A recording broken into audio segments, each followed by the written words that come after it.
परमसुखदं केवलं ज्ञानमूर्तिं द्वन्द्वातीतं गगनसदृशं तत्त्वमस्याधिलक्ष्यम् एकं नित्यं विमलमचलं सर्वधी साक्षिभूतं भावातीतं त्रिगुणरहितं सद्गुरुं तं नमामि।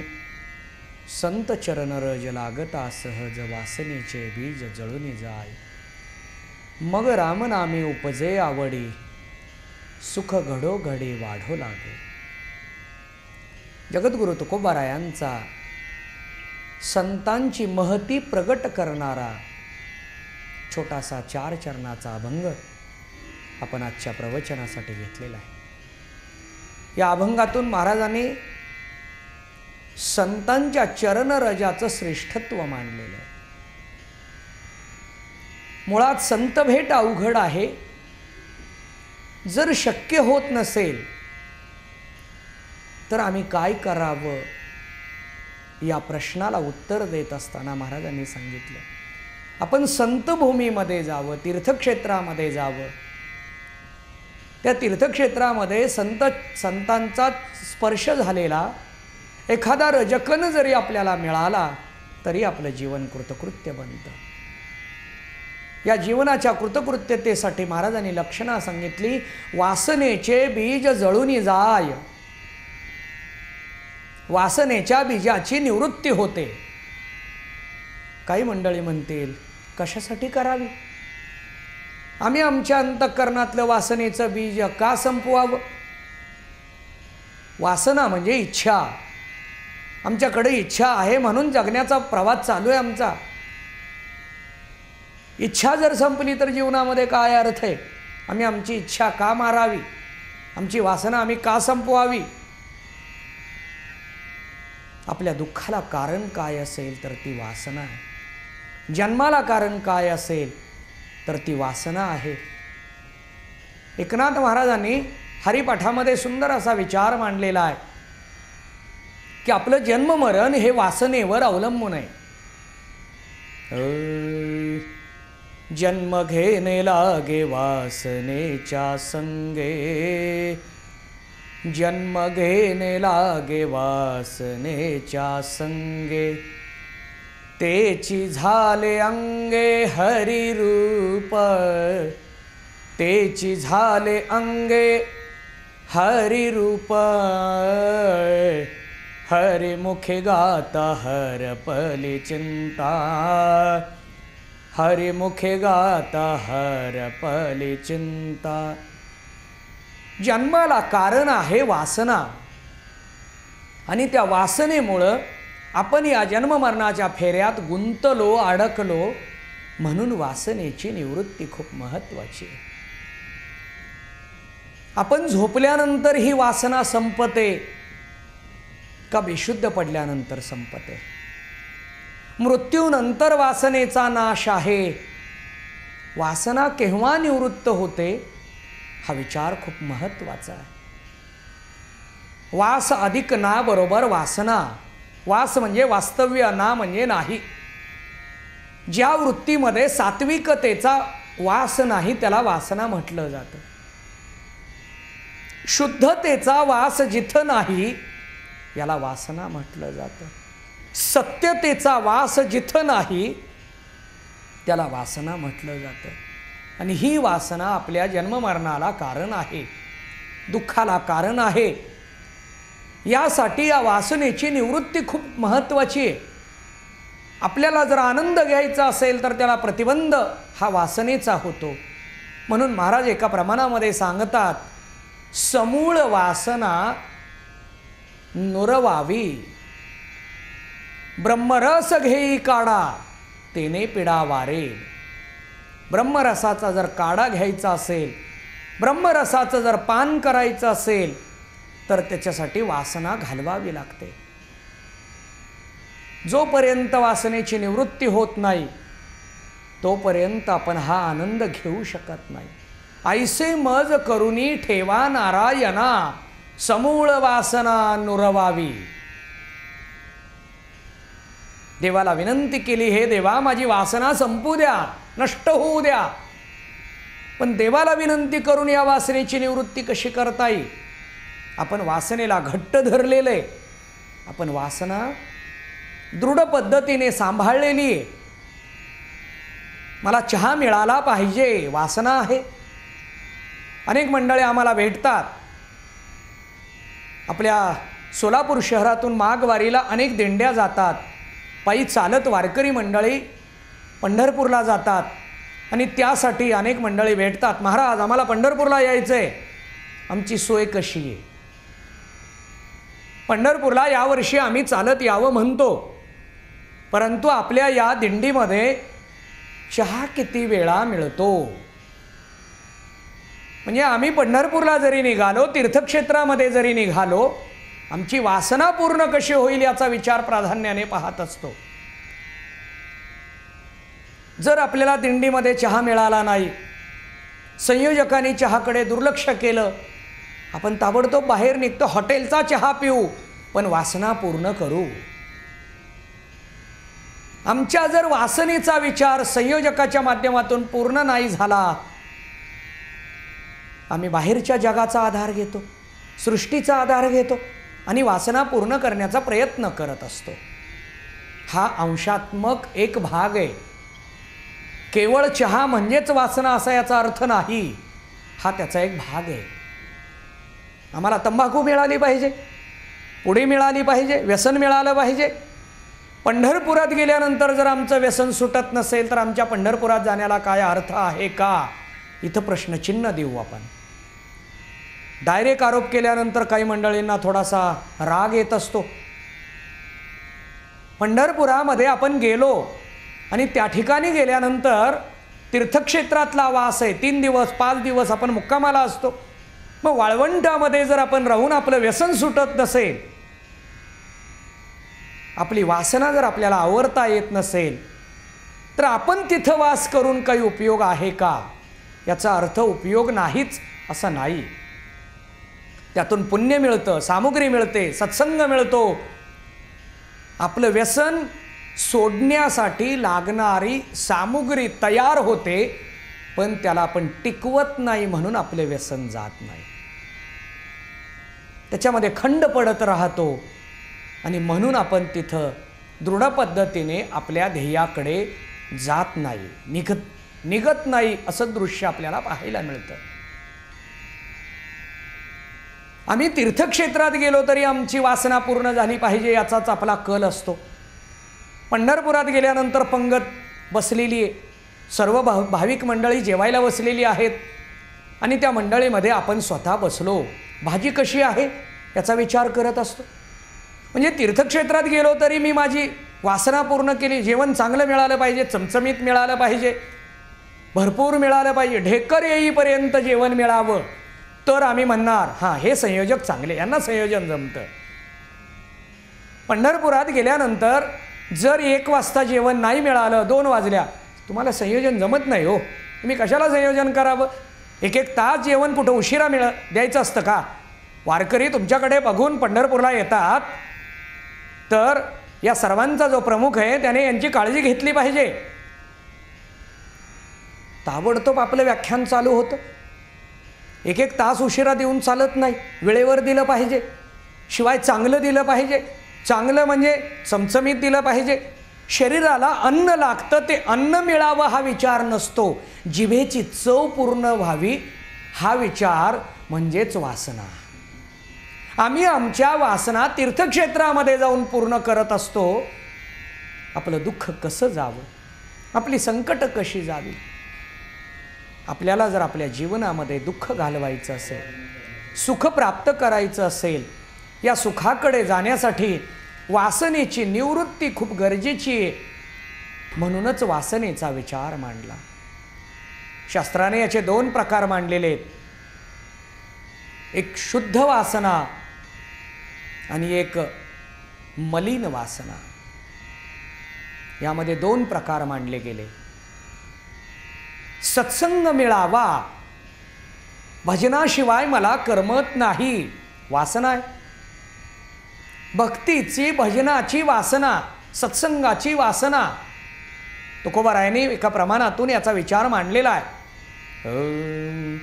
ऐसे आवडते मना, ऐसे आवडते मना, देवा पुरवावी वासना, देवा पुरवावी वासना, ऐसे आवडते मना, ऐसे आवडते मना. महाराज सांगतात, देवा माझी वासना पूर्ण कर. कोणती? देव वसे चित्ती, त्यांची घडावी संगती, ऐसे आवडते मना, देवा पुरवावी वासना. महाराजांनी देवाला मागणी मागितली, हे देवा माझी वासना पूर्ण कर. नव्हे नव्हे देव अवताराला येऊन भक्ताची वासना पूर्ण करतो. भक्ताची वासना पूर्ण करण्यासाठीच देव अवताराला येतो. याविषयीचं प्रमाण आपण पाहतो. पडिये देह भाव पुरवे वासना, पडिये देह भाव पुरवे वासना, अंती ते आपणा पासी न्यावे, पडिये देह भाव पुरवी वासना. देव भक्ताची वासना पूर्ण करतो. काही मंडळी म्हणतील, मग ही वासना नाही का? तुम्ही वासनेची निवृत्ती सांगताय, पण देव पूर्ण करतो. भक्त देवाला वासना पूर्ण करा म्हणतो, हे चालतं. आणि जीवाकडच्या वासनेचा तुमचा विरोध कशासाठी? वासना वासनेसाठी निवृत्त असा आपला विषय नाही. ज्या वासनेपासून दुःख मिळतं अशा वासनेच्या निवृत्तीचा विचार आहे. जी वासना दुःखाला, जन्माला, संकटाला, प्रतिबंधाला कारण ठरते, अशा वासनेला अशुद्ध वासना म्हटलं जातं, मलिन वासना म्हटलं जातं. आणि अशा वासनेची निवृत्ती ही खूप गरजेची आहे. मग प्रत्येक इंद्रियाची वासना स्वतंत्र आहे. डोळ्याची वासना कोणती? कानाची वासना कोणती? जिभेची वासना कोणती? वाचेची वासना कोणती? प्रत्येकाचा विचार आपल्याला प्राधान्याने पाहता येतो. मग नेत्रामध्ये मला टी व्ही बघायला मिळाली पाहिजे. एखाद्या वेळी जर आपल्याला टी व्ही नाही बघायला मिळाली, आपण इतरांना सांग, 2 दिवस झाले बघा टी व्ही पाहिली नाही, 2 दिवस झाले टी व्ही पाहिली नाही. बरं, टी व्ही पाहतो म्हणजे नेमकं काय पाहतो आपण? आत्ताची परिस्थिती जगामध्ये काय आहे याच्या बातम्या मी पाहिल्या नाहीत. ठीक आहे, परिस्थिती कळावी याच्यासाठी बातम्या पाहाव्या. कारण या प्रवाहात राहायचं असेल तर परिस्थितीचं ज्ञान होणं ही काळाची गरज आहे. चांगले विचार टी व्हीच्या माध्यमातून समोर येतात, ते आपण पाहिले पाहिजेत, हेही मान्य आहे. पण ज्याच्याने संस्कृतीचा ऱ्हास होतो, संस्कारावर घाला पडतो, अशासाठी टी व्ही पाहिली नाही, हे विचार आपण प्राधान्याने मांडत असतो. नेत्राची वासना, आपल्या नेत्राला काय दिसावं हा विचार असतो. मी काय पाहिलं पाहिजे याला प्राधान्य असतं आपल्याकडे, आणि त्यामुळे आपण यात प्रवृत्त होतो. पण या वासनेचा नाश सहजासहजी होत नाही. अनंत जन्म ही वासना आपली पाठ सोडत नाही. मग या वासनेसाठी आम्ही काय करावं? तुकोबाराय सांगतात, ही वासना ज्याच्यामुळे निर्माण होते असं त्याचं बीज नष्ट करावं लागेल. मग हे बीज नष्ट करण्यासाठी महाराजांनी मार्ग सांगितला. संत चरण रज लागता सहज, वासनेचे बीज जळून जाय. संतांचा रजकण सहज जरी आम्हाला प्राप्त झाला तरी आमच्या वासनेच्या बीजाची निवृत्ती होते. हे सामर्थ्य त्या रजकणात आहे. काही मंडळी म्हणतील, तुम्ही श्रद्धेनं सांगावं आणि आम्ही श्रद्धेनं ऐकावं, असं आहे का? वासनेच्या बीजाच्या निवृत्तीसाठी इतर सर्व प्रयत्न फोल ठरतात, तर संतांचा रजकण तिथं कसा उपयोगाचा? याच्यासाठी आपल्याला खूप मोठं चिंतन पाहता येतं. संतांचा स्पर्श ज्याला ज्याला होतो त्याला ते आपल्यासारखं करतात. ही महती आपणा सारिखे करीती तात्काळ, नाही काळवेळ तया लागी. त्यांचा चरणरज जरी प्राप्त झाला याच्यासाठी विज्ञान सांगतो. आत्ताच्या काळामध्ये विज्ञानाला ही गोष्ट मान्य आहे. एखाद्या ठिकाणी जर चोरी झाली आपण पोलिसांना कळवतो. पोलीस येतात, जागेची पाहणी करतात. चोरी जर मोठ्या प्रमाणात असेल तर ते श्वान पथक आणतात. जिथं जिथं चोर आला तिथं तिथं त्या श्वानांना फिरवलं जातं, कुत्र्यांना फिरवलं जातं. ज्या दिशेने चोर गेला त्या दिशेने ते श्वान पोलिसांना घेऊन जातो. चोर जर पूर्वेला गेला तर ते पथक पोलिसांना पश्चिमेला घेऊन जात नाही. मग चोराचा शोध श्वानाच्या माध्यमातून कशा प्रकारे केला जातो विज्ञानाला मान्य. जिथं जिथं चोर आला तिथं तिथं त्याचा वास पडला आणि तो पडलेला वास श्वानाला कळाला, कुत्र्यांना कळाला. म्हणून कुत्रा त्या वासाच्या आधाराने चोराची दिशा सांगतो, चोर कुठं कुठं गेला हे सांगतो. माझा आपल्या सर्वांना प्रश्न आहे, चोर जिथं आला तिथं त्याचा वास पडला तर संत जिथं जिथं येतात त्यांचा वास पडत नाही का? दुर्दैव असं आहे, चोराचा पडलेला वास कुत्र्याला कळतो पण संतांचा पडलेला वास माणसाला कळत नाही. ज्याला कळतो तो अधिकारी आहे. सहज जरी हा वास मिळाला, रजकन मिळाला, तरी वासनेचे बीज जळूनी जाय. तुकोबारायांनी अतिशय सुंदर पद्धतीने याचं चिंतन मांडलेलं आहे. म्हणून संत भूमीला गेलं पाहिजे, तीर्थक्षेत्राला गेलं पाहिजे. ज्ञानोबा आपल्याला सांगतात तीर्थक्षेत्रात का जावं. तीर्थवृत्ते भाव धरी रे करुणा, तीर्थवृत्ते भाव धरी रे करुणा, शांती दया पाहुना हरे करे, शांती दया पाहुना हरे करे. हरे मुखे म्हणा, हरे मुखे म्हणा, हरे मुखे म्हणा, हरे मुखे म्हणा. ज्ञानोबारायांनी हरिपाठाच्या 27व्या अभंगामध्ये ही लक्षणं मांडलेली आहे. तीर्थाच्या विषयी आपल्या मनामध्ये भाव असावा. तीर्थक्षेत्रामध्ये आपण जावं कशासाठी? सहज जरी रजकन मिळाला तरी आपली कृतार्थता. म्हणून तीर्थक्षेत्रामध्ये जायचं.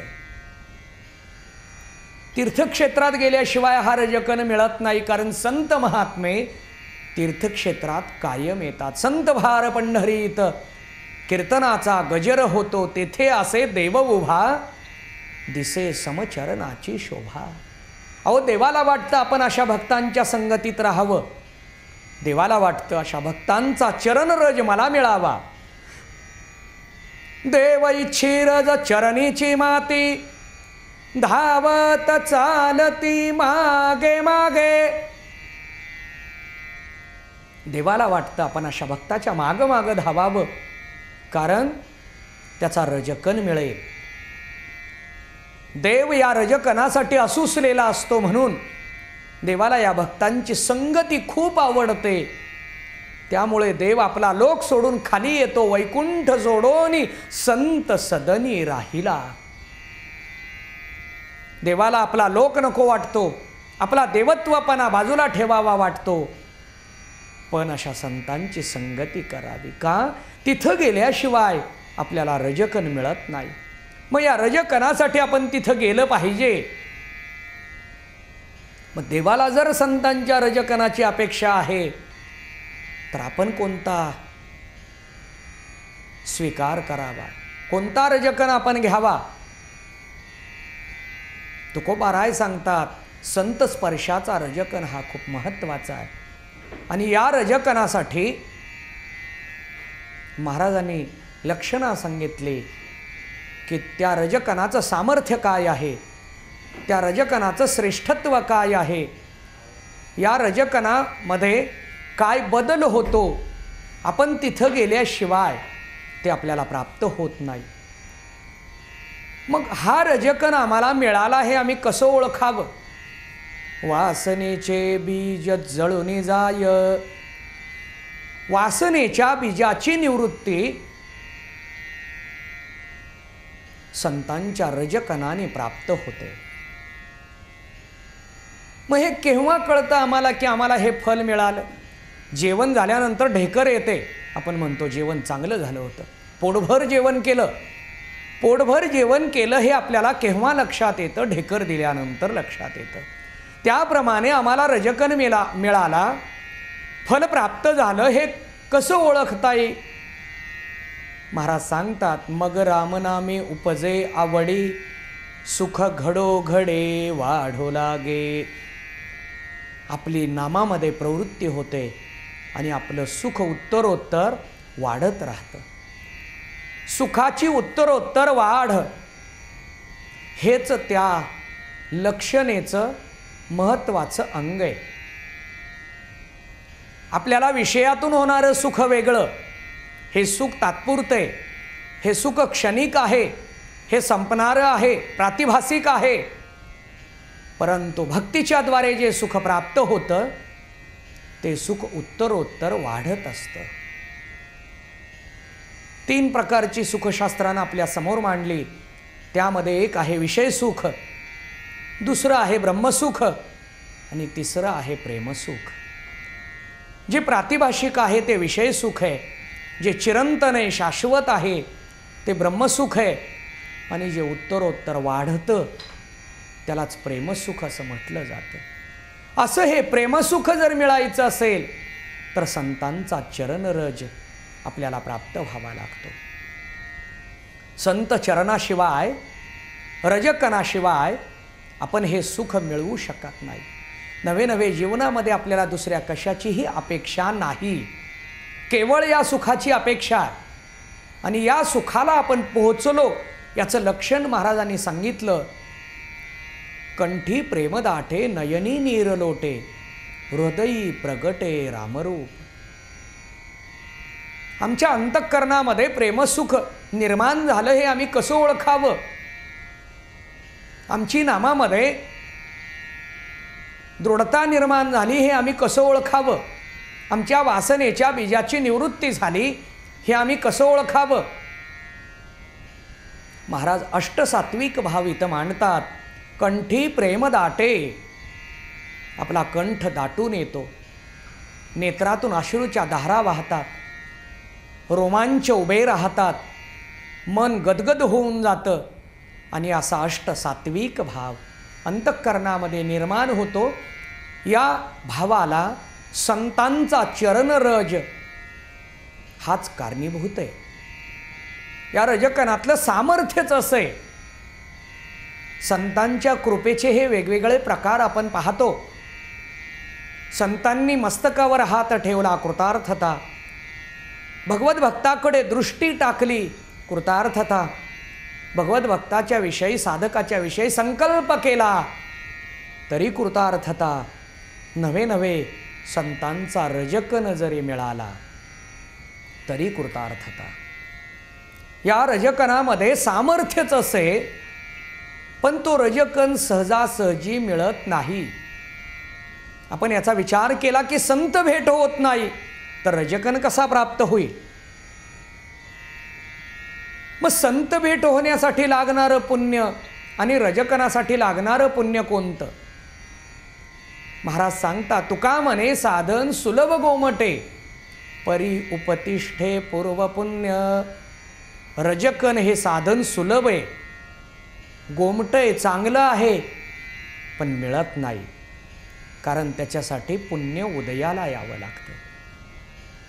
तुकोबाराय आपल्या स्वतःचा अनुभव एका प्रमाणामध्ये मांडतात. पुण्य फळले बहुत दिसा, भाग्य उदयाचा ठसा, झालो सन्मुख तो कैसा, संत चरण पावलो. पुण्य फळले बहुत दिसा, माझं पुण्य अनेक जन्मानंतर, दिवसानंतर उदयाला आलं, आणि त्यामुळे मला संतांचा चरण प्राप्त झाले.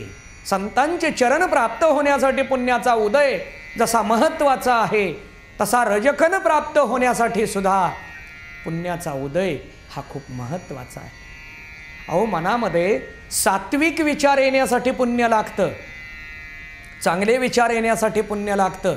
आपलं मन सतत चांगले विचार निर्माण करत नाही, म्हणून घरात संघर्ष होतो, कुटुंबामध्ये भांडणं होतात, भावाभावामध्ये भांडणं होतात, मातापित्यांमध्ये भांडणं होतात, पत्नीबरोबर भांडण होतं. याला कारण मनातले चांगले विचार बाजूला गेले. मनामध्ये वाईट विचार आले की संघर्ष चालू झाला, आणि मनामध्ये जर चांगले विचार आले की वातावरण शांत बनतं. मग वातावरण शांत बनण्यासाठी विचार चांगले असावे लागतात. ते चांगले विचार मनामध्ये निर्माण होण्यासाठी पुण्य लागतं. त्याच पद्धतीने संतांचा रजकन प्राप्त व्हावा याच्यासाठीही पुण्य लागतं.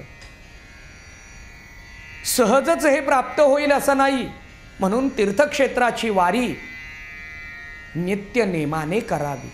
आपल्याकडे काही मंडळी महिन्याची वारी करतात, काही मंडळी वार्षिक वारी करतात. वेगवेगळ्या प्रकारे नित्यनेम दृढ पद्धतीने स्वीकारून देवाकडे जाण्याचा प्रघात हा परंपरेने आपल्याला पाहायला मिळतो. देवाकडे जात असताना तिथं देवाचीही संगती मिळते आणि संतांचीही मिळते, म्हणून जायचं असतं.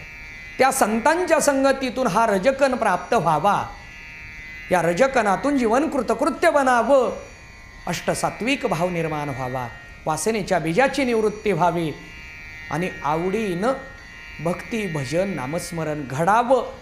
हा महत्त्वाचा भाग महाराजांनी या अभंगातून अतिशय सुंदर पद्धतीने आपल्यासमोर मांडलेला आहे. याचं आपण यथामती जे चिंतन करता आलं करण्याचा प्रयत्न केला. पुंडलिका वरदे हरी विठ्ठल. श्री ज्ञानदेव तुकाराम पंढरीनाथ भगवान की जय. जय.